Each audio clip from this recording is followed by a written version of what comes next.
Amidst fears of Quebec separating from Canada, a bold idea emerges: unity through diversity. Demands for new rights test our tolerance. Ancestral lands are threatened, and Indigenous voices asserted as the Canadian experiment enters a new century. We are explorers, risk-takers, and dreamers, fighting the odds in a land of extremes. Across a vast continent, we build a nation. Truly strong and free.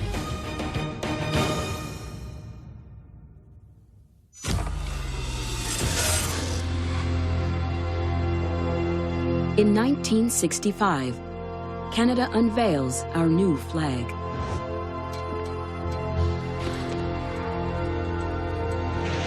Three years later, our next Prime Minister, Pierre Elliott Trudeau, shares a new vision of Canada. This beautiful, rich, and energetic country of ours can become a model of the just society in which peoples of many cultures will live in harmony.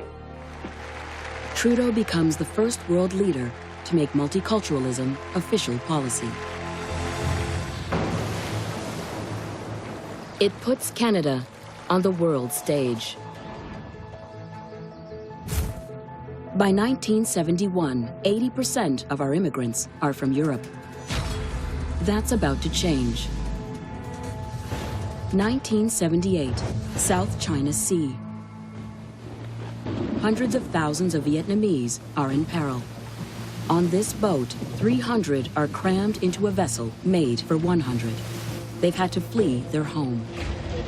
The communist takeover of South Vietnam has become a brutal dictatorship.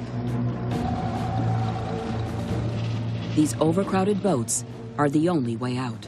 We thought that maybe on the ocean there was that 0.001% that we might survive and we might have another life, another beginning.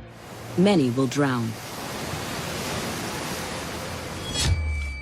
The international media report their plight, but most governments are slow to respond.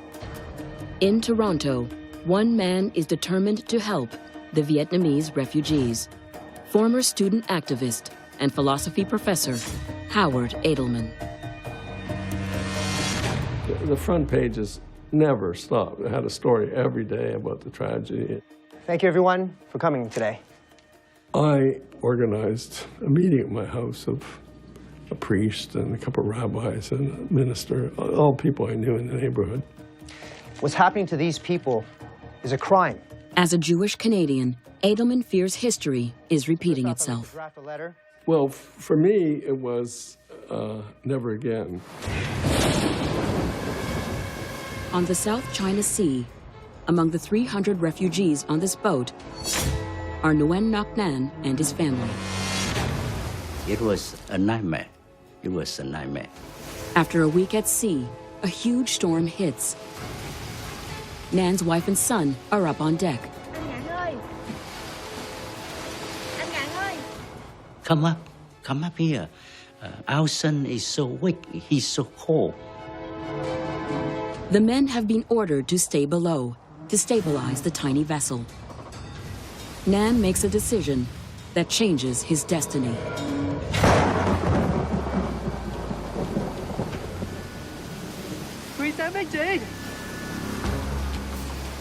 The rain was falling very hard, and my 4-year-old son was trembling.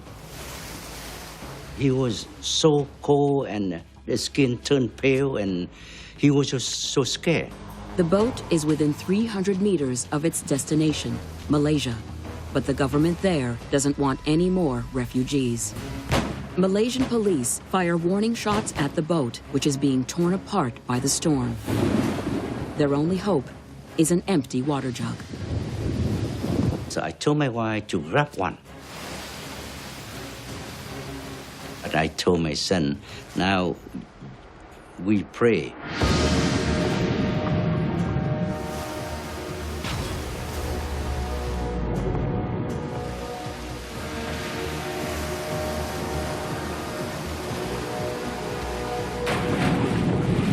it happened very quick. After 1-2 minutes, everything's gone. There's only a big sea. 161 people die that night, and as many as 600,000 people will die in this crisis. Howard Edelman gets calls at all hours.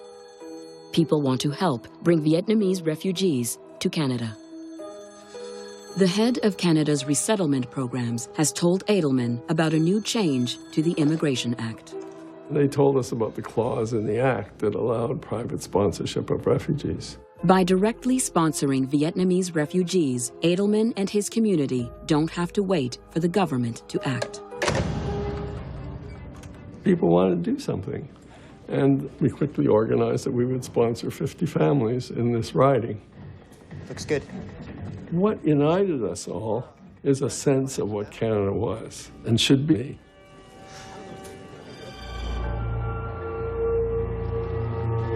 Across the globe, Nan lands on a beach in Malaysia.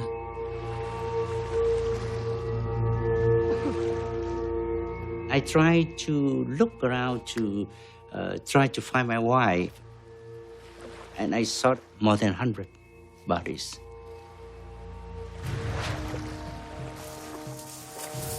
I found my son, and I recognized right away that his forehead was broken, maybe by a piece of wood from the boat.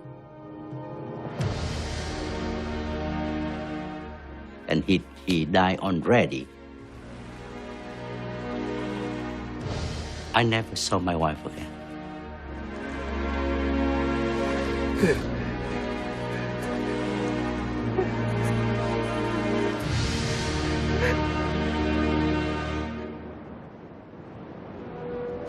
Within 1 week, Edelman's team quadruples. Hi, Howard speaking. And the movement is about to become much bigger. I said, we can do it far more than just this constituency. Why not do it across the country? It will be called Operation Lifeline. We had 66 chapters by the end of 8 days. Spring 1979. Canadian immigration officials travel to refugee camps in Malaysia to offer Nguyen Ngoc Nan and others a new start. When the Canadian delegate came, and I talked to them, and I found that the Canadian people are so nice. Within 1 year, 7,000 Canadian sponsors give a new home to 30,000 Vietnamese refugees. It was a kind of coordination between the public, the government, and the media. So you had this whole sense of the Canadians coming together to do this. We didn't arrive here as immigrants. We arrived here as adoptive children or something. You know, so as if a family was waiting for us to arrive. So I fell in love from that first moment. July 1979. The momentum built by Howard Edelman's group leads Ottawa to announce they will match all private sponsorships. 60,000 Vietnamese refugees become new Canadians.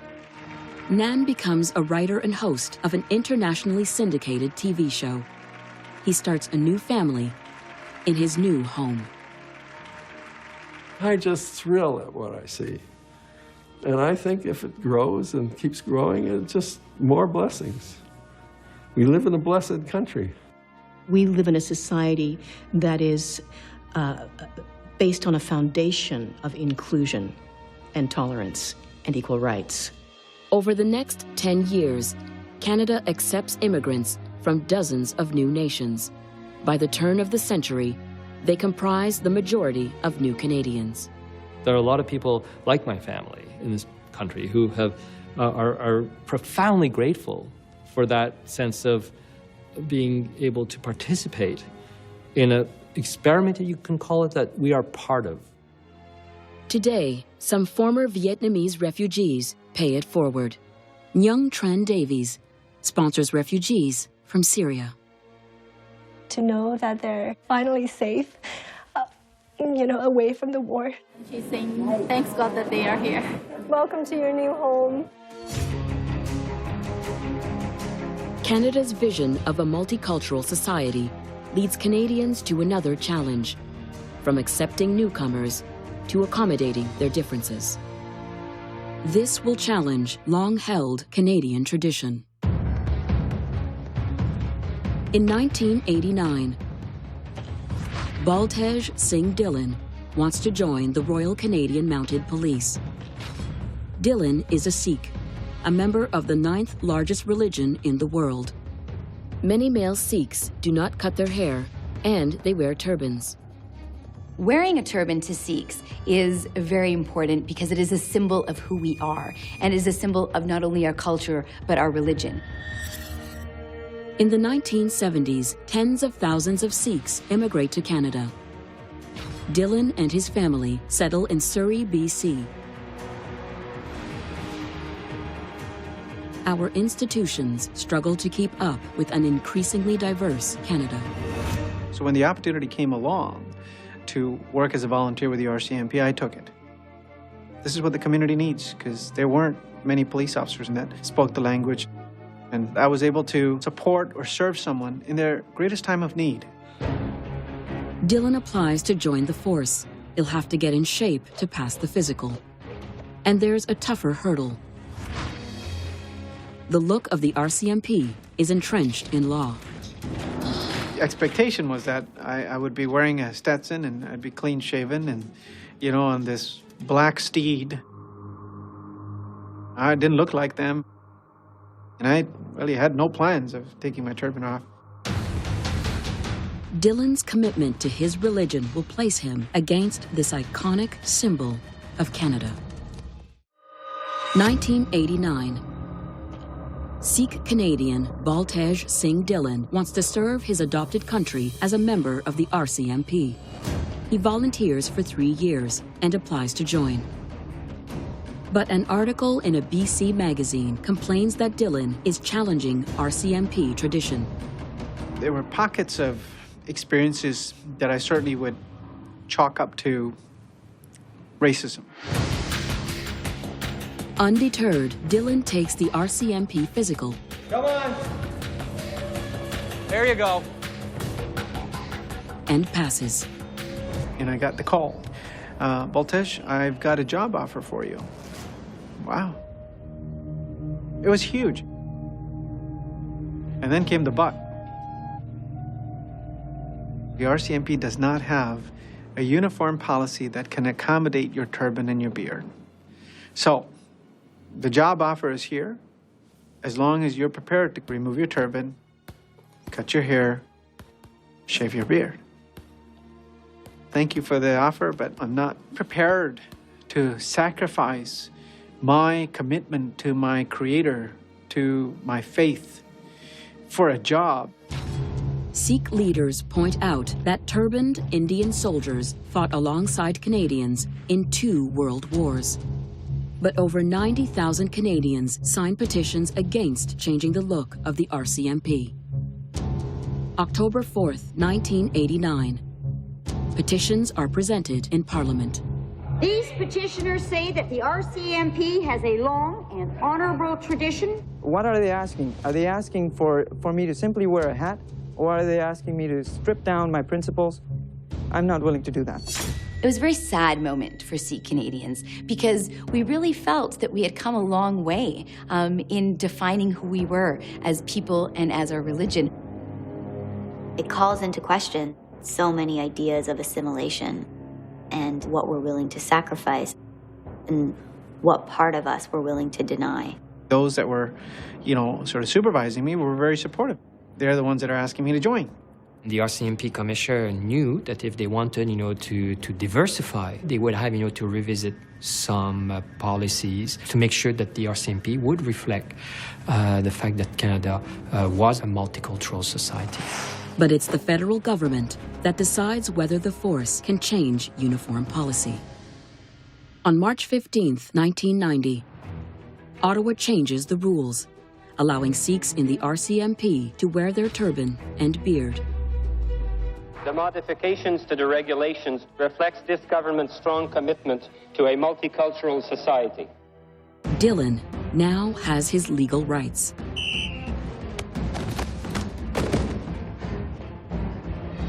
But throughout his training, he receives threats. We've got a bullet with your name on it.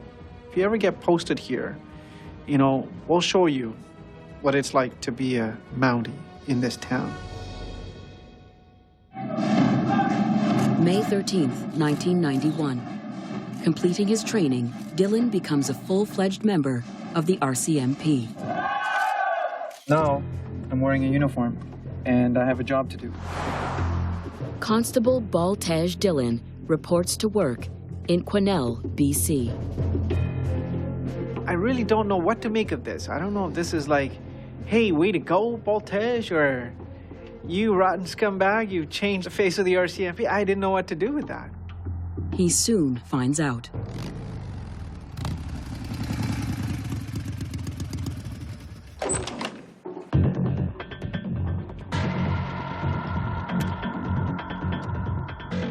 They know who I am, and based on my experience with bikers, this isn't going to go well.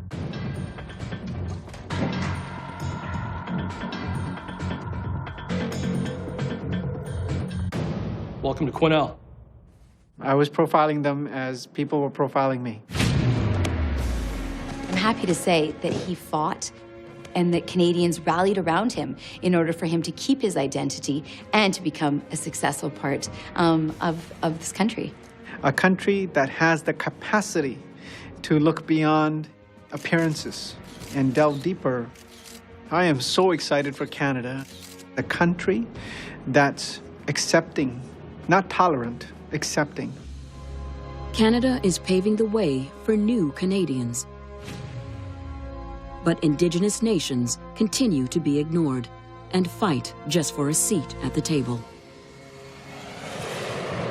February 1976. Inuit leaders fly to Ottawa. They are led by John Amagwalik.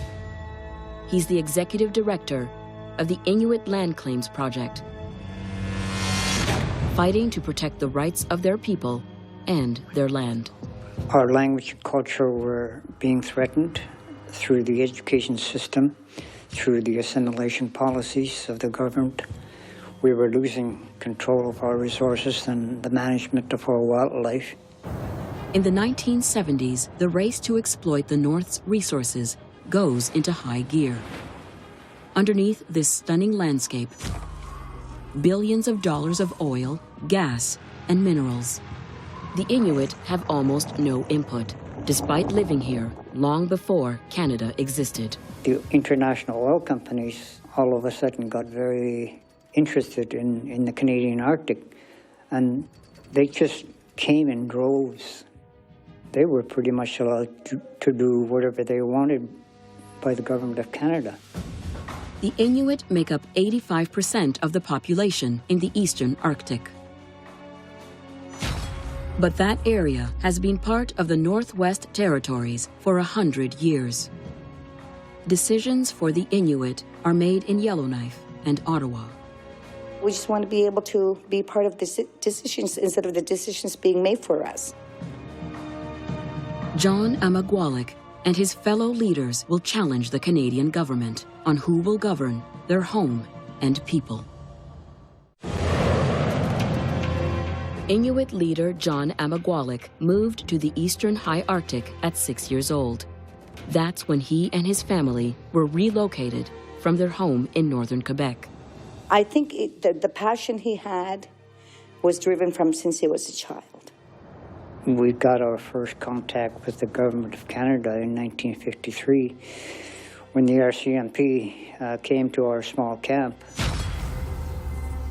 The Amagwaliks are among 87 Inuit who are moved 2,000 kilometers north to Resolute Bay.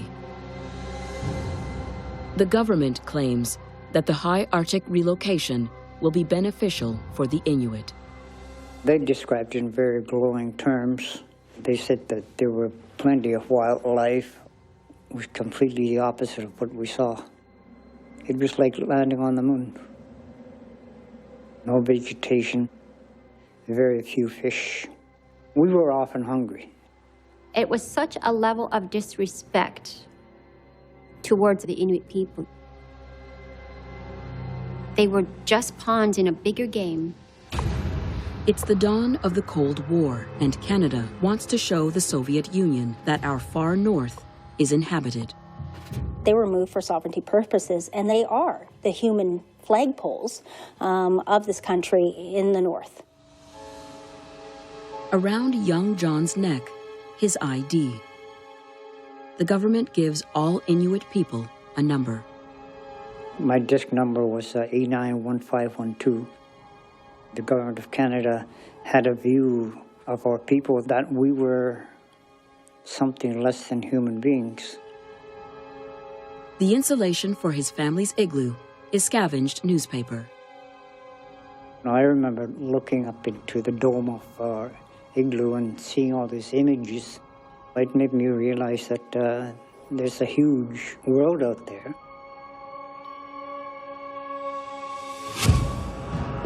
When John Amagwalik is 29, he and his colleagues are ready to present their proposal for a new territory they call Nunavut.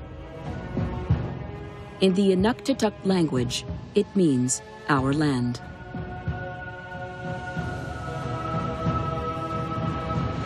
February 1976, Ottawa.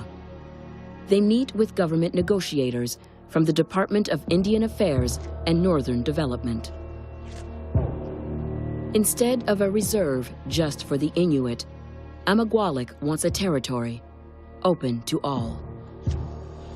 We didn't want to copy the reserve system in southern Canada. We didn't want to create a government based on ethnicity. We wanted a government that is closer to us, that serves us, reflects the people that it serves, understands our culture, our values, and our priorities. But the Canadian government isn't ready for this revolutionary proposal for the resource-rich area. Not a chance. The government told us that we could talk about hunting rights and soapstone. That was it. It became very clear right from the beginning that there was a huge distance between our two positions. Seeking support, Amagwalik and his colleagues spend the next few years traveling across Canada. Visiting all the provinces, all the capitals, and talking to whoever would listen to us. Amagwalik and other Indigenous leaders are invited to the Federal Provincial Conference of First Ministers on Aboriginal Constitutional Matters, where they will negotiate with Prime Minister Pierre Trudeau. March 9th, 1984. You have failed to agree that Aboriginal peoples have the democratic and human right to self-government. You have self-government. You elect your member of parliament. We got to know the premiers, we got to know the prime minister, and relations became much more serious. But in the corridors of power, John, can I have a word? Amagwalik hears ominous rumors. Off the record, you better play ball. The provinces, they have a plan B. You extend the borders all the way north, right up to the Arctic Ocean. The threat is that if the Inuit don't drop their push for Nunavut, the provinces will take over all Arctic territory. I don't know if it was an attempt at intimidation or it's just ignorance. I just don't know. When Trudeau leaves office, Amagwalik and his colleagues keep negotiating with our next Prime Minister, Brian Mulroney. Negotiations stall, and there's no deal for Nunavut. Mulroney was such a strong opposition to it. But there were times when you had to push, and I learned to push. He just shows that you can't give up. You have to keep going, and you have to have the eye on the prize. Amagwalik finally catches a break when support for the Mulroney government plummets. Their public support was around 10%, 11% at the time.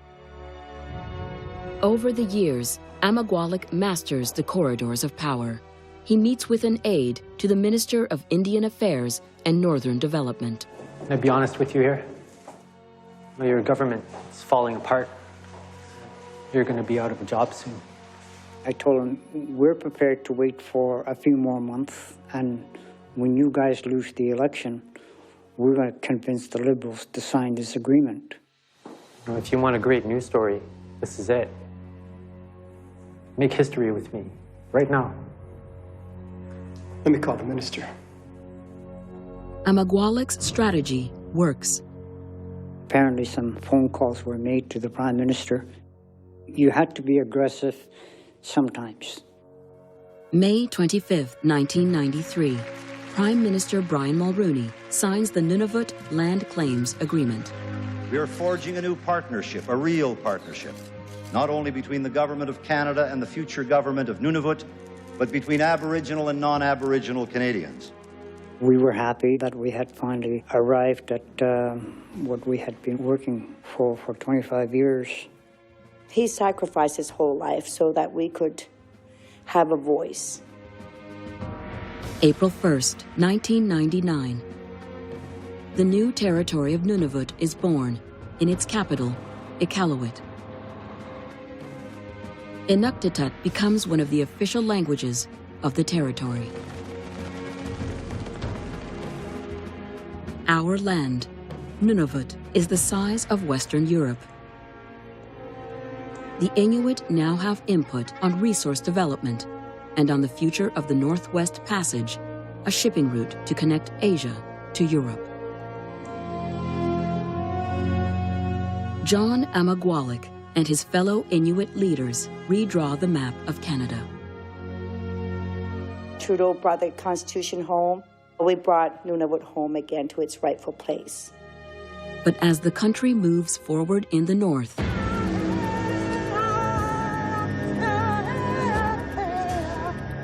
Indigenous peoples in southern Quebec are engaged in an historic standoff. Why make a deal? They're only going to break it. 40 kilometers west of Montreal is the town of Oka, Quebec. Next to it is the ancestral Mohawk land of Kanesatake, with unresolved land claims going back 300 years.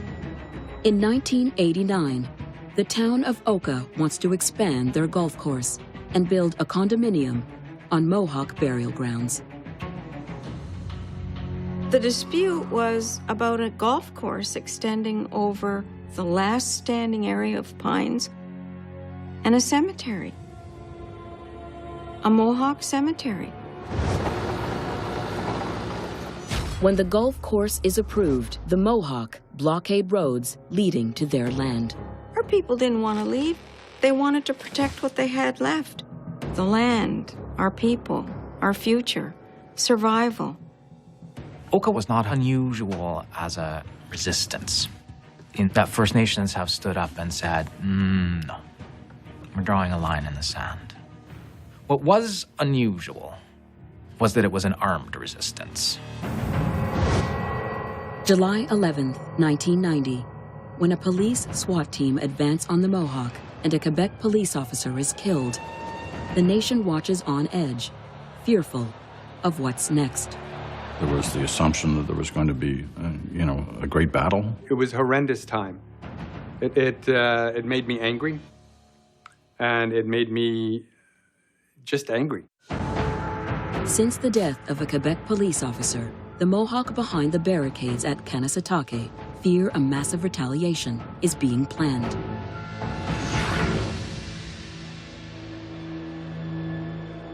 Both sides monitor each other.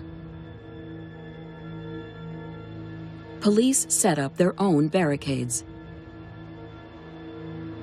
Now they control all access to food, clothing, and medicine. Officially, they hope to stop weapons from reaching the Mohawk. No oil? They took it. But basic staples are often confiscated. Thrust into this historic moment with her fellow Mohawk is Wanique Horn. At 14 years old, she manages to sneak behind the barricades to join her mother, Con Tanetta, to defend their ancestral land. What has stuck with me to this day is the strength of the women and the men. I was watching how they acted and how they spoke and how they carried themselves. Members of the media have been allowed behind the blockade.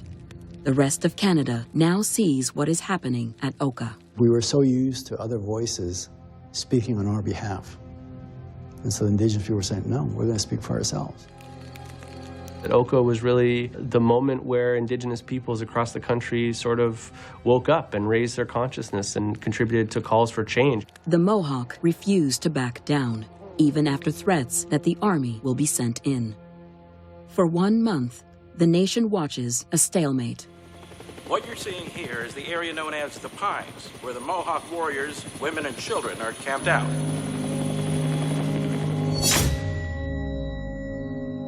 On day 31 of the crisis, Ottawa sends in a negotiator with the government's final offer. The Mohawk are a matriarchal society. The women do the negotiating. They discover that the federal government has bought the disputed land from the town of Oka. The golf course won't be built. But Mohawk negotiator Ellen Gabriel wants what has eluded her people for hundreds of years. So why not just give us the deed to our land? Before negotiating that, the government wants the blockade to end. Day 41. With the Quebec government strained and worried about the safety of the police, Ottawa sends in the army. There was a lot of anger seeing the might of the Canadian Armed Forces being brought down on us. And the tanks rolling in and the soldiers all fully armed coming at us. And then that's when it hit me. The Canadian military is in a war with its own people. Having helicopters hovering 24 hours a day and little kids being so scared, I would always be hyper aware of my little sister was. And shots had been fired, so everybody was on high alert. Food and supplies are becoming scarce. The Mohawk are running out of time. The army started to cinch in their perimeter, and there was a constant state of anxiety and fear. Throughout the crisis, marches and rallies in solidarity with the Mohawk have brought Indigenous and non-Indigenous Canadians out into the streets. The first time there was solidarity across the country, and we knew that, and that mattered a lot to us.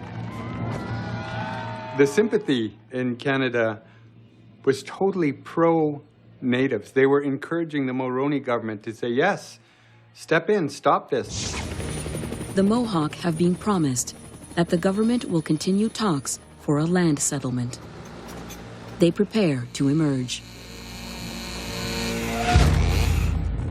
We had lasted 78 days. It did headline newscasts around the world and change people's attitude and about Canada and its relationship with Indigenous people, and that was important. September 26, 1990. The Mohawk leave the perimeter. Wanique carries her 4-year-old sister in her arms. We didn't know what was going to happen once we left, and we had pretty good idea that they were going to go after particular warriors.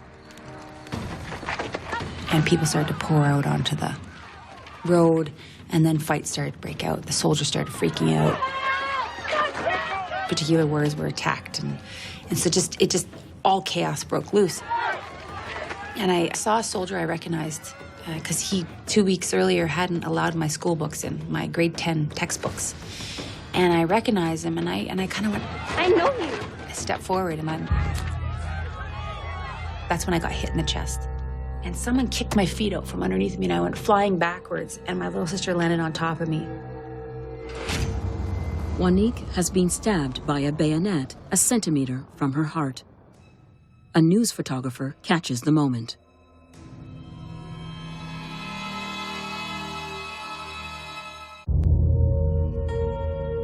After being stabbed at Oka, 14-year-old Wanique Horn recovers from her wound, but is left traumatized. I'm just so hurt, and I'm so scared, and I'm so confused.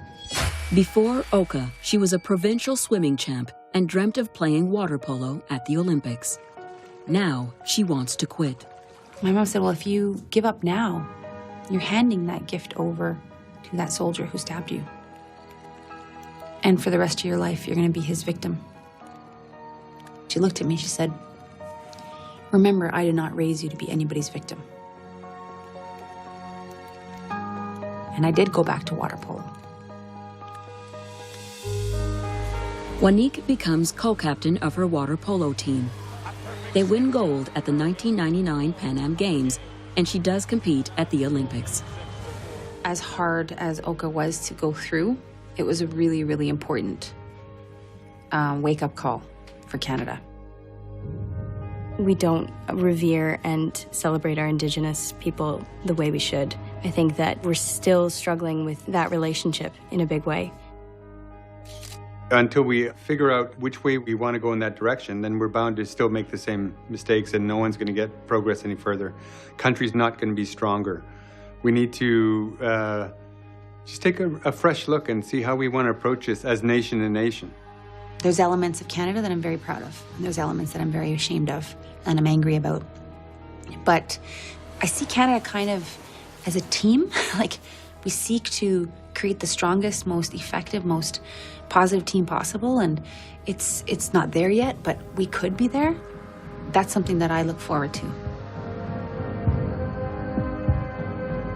What is it about this relationship between Canadians and Indigenous people that has brought us to today?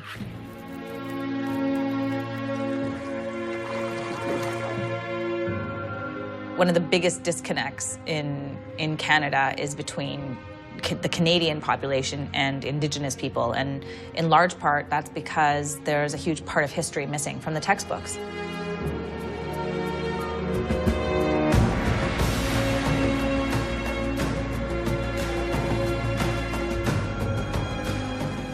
You read all the great statements made by Indigenous leaders over hundreds of years. They're all about welcoming people into the circle. We have a great, great country, which is very complex, sometimes schizophrenic, but overall, I have a lot of hope. I think diversity, tolerance, listening, welcoming, knowing that these things actually make us more powerful. What's exciting about Canada is that we don't have one singular identity. A country that can bring together such diversity and live in peace and harmony and view it as our strength. Against all odds, despite its vast dimensions, harsh landscape, and modest population, Canada has grown strong. Nobody looking at it objectively from the outside would say, yeah, I'm going to put my money on Canada. There's something still quite wild about Canada. We've found a way to turn this to our advantage and make it something unique.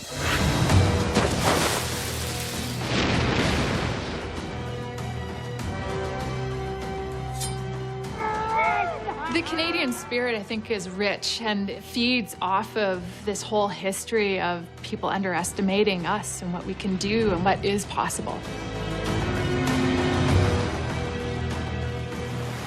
In extreme circumstances, we find strength in us that we don't think we have.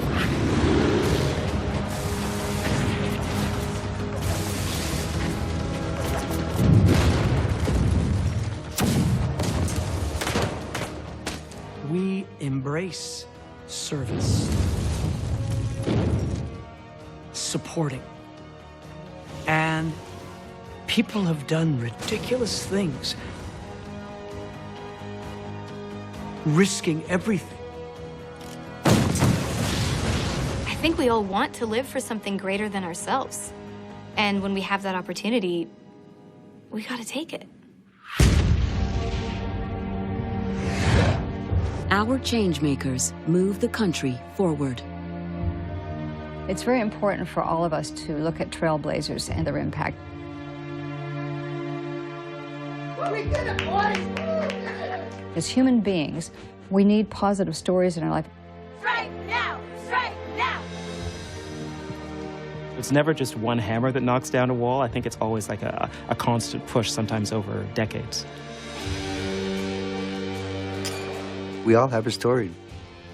We all have an impact. It is a part of the human spirit. Despite tremendous differences, a unique country emerges.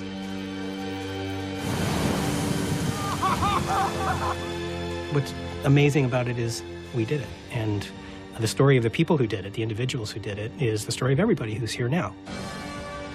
Eyeing the future, one thing seems clear. We will find wisdom in our past to voyage with confidence into the new adventures of our future. We've built strong institutions. We've built democratic institutions. We've managed to build something, I think, which is strong and flexible and has managed to contain all sorts of differences. And I think this is a real achievement. I think the real story of Canada is still being written, and I think the most interesting stories about Canada will be written in the future. In a time when resources around the world are becoming scarcer and more expensive, Canada sees itself as poised to play a big role in the global economy. We're carving out a kind of future which has not been seen in exactly this form anywhere else in history. We have the chance to finally be able to call the shots for ourselves and be in the best standing that we've ever been. I think Canada is the best country the world's come up with.